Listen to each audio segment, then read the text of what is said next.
السلام علیکم دوستو۔ 1980 کی دہائی میں ہندوستانی پنجاب میں سکھوں نے ہندوستان سے آزادی حاصل کرنے کی تحریک شروع کی، جو امرتسر میں واقع سکھوں کے مقدس ترین مقام گولڈن ٹیمپل دربار صاحب پہ 1 تا 8 جون 1984 میں ہندوستانی فوج کے حملے اور 31 اکتوبر 1984 کو ہندوستانی وزیر اعظم اندرا گاندھی کے قتل کے بعد دہلی میں ہونے والے قتل عام میں ہزاروں سکھوں کی ہلاکت کے بعد زور پکڑ گئی۔ 1980 کی دہائی کے آخر میں مقبوضہ کشمیر میں بھی بھارتی قبضے کے خلاف کشمیری حریت پسندوں کی تحریک شروع ہو گئی۔ اس وقت صورتحال یہ ہو گئی تھی کہ بھارتی حکومت اور اس کے دفاعی ادارے 1971 میں پاکستان کے 2 ٹکڑے کرنے کے بعد اب خود بھارت کے اندر 2 محاذوں پہ جنگ آزادی کی تحریکوں میں بری طرح الجھ گئے تھے، جبکہ اس وقت پاکستان بھر میں ایسی کوئی صورتحال نہیں تھی۔ تاہم پاکستان کی یہ مضبوط اور محفوظ پوزیشن زیادہ عرصے برقرار نہ رہ سکی۔ 1988 میں پاکستان میں جمہوریت کا سورج پھر طلوع ہو گیا اور پیپلز پارٹی نے ملک میں حکومت بنا لی۔ دسمبر 1988 میں اسلام آباد میں ہونے والی سارک کانفرنس میں شرکت کے لیے بھارتی وزیر اعظم راجیو گاندھی نے پاکستان کا دورہ کیا۔ یہاں پیپلز پارٹی کی حکومت نے راجیو گاندھی کا والہانہ استقبال کیا۔ 1988 سارک کانفرنس کی سائیڈ لائن پر بے نظیر بھٹو کی بھارتی وزیر اعظم راجیو گاندھی سے ملاقات ہوئی۔ یہ بند کمرے میں 1 on 1 ملاقات تھی۔ اس ملاقات میں بے نظیر بھٹو اور راجیو گاندھی کے سوا کوئی دوسرا نہیں تھا، اور یہی بے نظیر بھٹو کی سب سے بڑی سفارتی غلطی تھی۔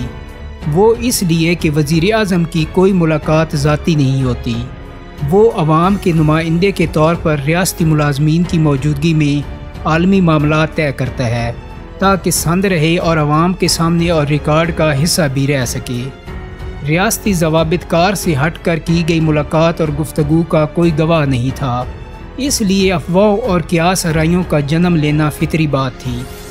اس ملاقات کے حوالے سے کوئی بھی فیصلہ براہ راست سامنے نہیں آیا، بلکہ اخبارات میں ذرائع سے چھپنے والی خبریں ہی حالات کا رخ متعین کرتی رہیں۔ پاکستانی اخبارات کے مطابق ملاقات میں روایتی طور پر پاک بھارت تعلقات کو بہتر کرنے پر اتفاق کیا گیا تھا۔ بھارتی اخبارات کے مطابق ملاقات میں پاکستان نے سکھ علیحدگی پسندوں کی حمایت اگر پاکستان کر رہا ہے تو اسے بند کرنے کا وعدہ کیا۔ جواباً راجیو گاندھی نے سیاچن سے بھارتی فوج کی واپسی کا عہد کیا۔ ملاقات کی یہ اندرونی کہانی بے نظیر بھٹو اور راجیو کے دوستوں کی زبانی پاک بھارت اخبارات میں چھپتی رہی، جس کی راجیو گاندھی یا بے نظیر بھٹو نے خود کبھی تصدیق نہیں کی۔ البتہ جو واقعات ہوئے وہ کچھ اس طرح تھے۔ راجیو گاندھی واپس بھارت گئے تو کچھ دیر بعد وزیر داخلہ اعتزاز احسن بھی بھارت کے دورے پر چلے گئے۔ جب وہ واپس آئے تو بھارت میں سکھوں کی گرفتاریاں اور ہلاکتیں شروع ہو گئیں۔ اس مرحلے پر یہ بات پھیلی کہ اعتزاز احسن نے بھارت کو سکھ علیحدگی پسندوں کی فہرستیں دے دی ہیں۔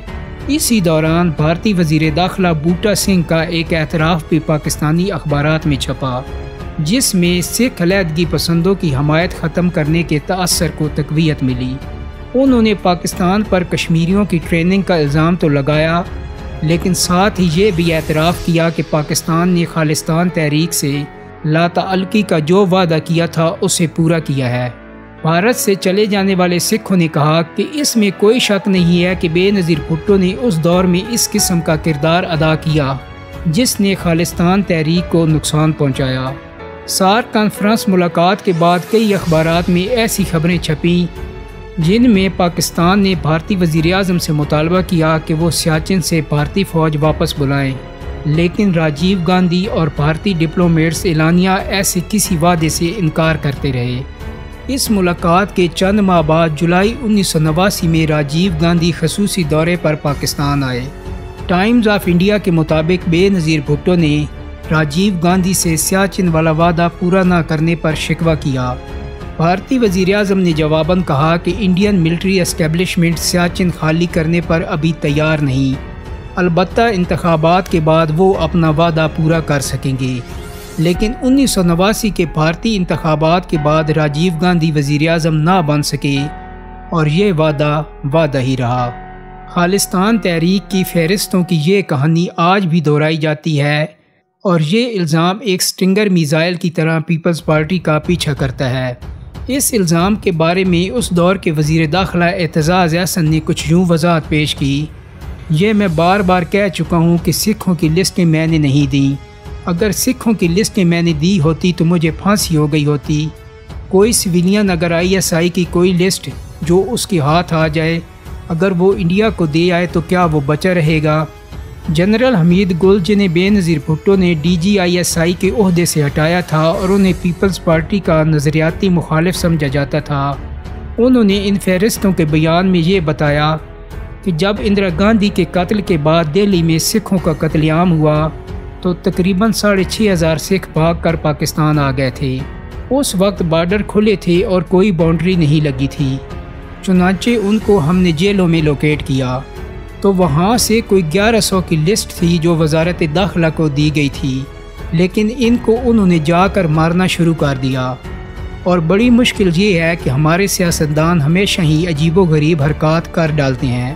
بے نظیر کا وہ مشہور جملہ تو آپ نے سنا ہی ہوگا کہ اگر میں بھارت کی مدد نہ کرتی تو خالستان کی تحریک کبھی بھی ختم نہیں ہو سکتی تھی۔ دوستو، امید کرتا ہوں کہ میری آج کی ویڈیو آپ کو یقیناً پسند آئی ہوگی۔ اگر ویڈیو اچھی لگی ہے تو اس کو لائک اور شیئر کر دیں۔ میرے چینل کو سبسکرائب کرنے کے ساتھ ساتھ بیل آئیکن کو بھی کلک کر دیں تاکہ آپ کو میری آنے والی مزید ویڈیوز کے نوٹیفیکیشن ملتے رہیں۔ بہت جلد ہی ایک نئی ویڈیو کے ساتھ ملاقات ہوگی۔ اپنا بہت سارا خیال رکھیے گا۔ اللہ حافظ۔